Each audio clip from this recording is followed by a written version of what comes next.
বন্ধুরা, আমার মতন তোমরা যদি এই ধরনের প্রবলেমের শিকার হও, তোমরা কিভাবে এটাকে রিপেয়ারিং করবে আজ তোমাদেরকে এই ভিডিওর মাধ্যমে দেখাবো। তোমরা ভিডিওটাকে শেষ পর্যন্ত দেখো, আর ভিডিওটা যদি ভালো লাগে বন্ধুরা, তো ভিডিওটাতে একটা লাইক করে দিও। দেখছো আমাদের কাজ এখন শুরু হয়ে গেছে, এটাকে আমরা খুব ইজিভাবে এটাকে রিপেয়ারিং করব।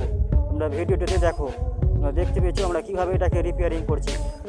তোমাদের যদি এই ধরনের কোনো প্রবলেম হয়, তোমরাও এটাকে ইজিভাবে খুব রিপেয়ারিং করতে পারবে। তোমরা খুব ইজিভাবে এটাকে রিপেয়ারিং করে এবং ব্যাটারিটাকে আগের মতন করতে পারবে। আর ভিডিওটাকে ভালো লাগলে ভিডিওটা একটা লাইক করে দিয়ে বন্ধুরা। যদি এই ধরনের কোনো প্রবলেম হয়, তোমরা ব্যাটারিটাকে না ফেলে দিয়ে তোমরা ব্যাটারিটাকে আগের মতন করতে পারবে এবং ফির থেকে আগের মতন ফোনে ব্যবহার করতে পারবে। আর দেখতে পেয়েছো খুব ইজিভাবে এটাকে আমরা রিপেয়ারিংও করলাম। এখন আমাদের কাজ এখন কমপ্লিট। আর ভিডিওটাকে ভালো লাগলে ভিডিওটা একটা লাইক করে দিও।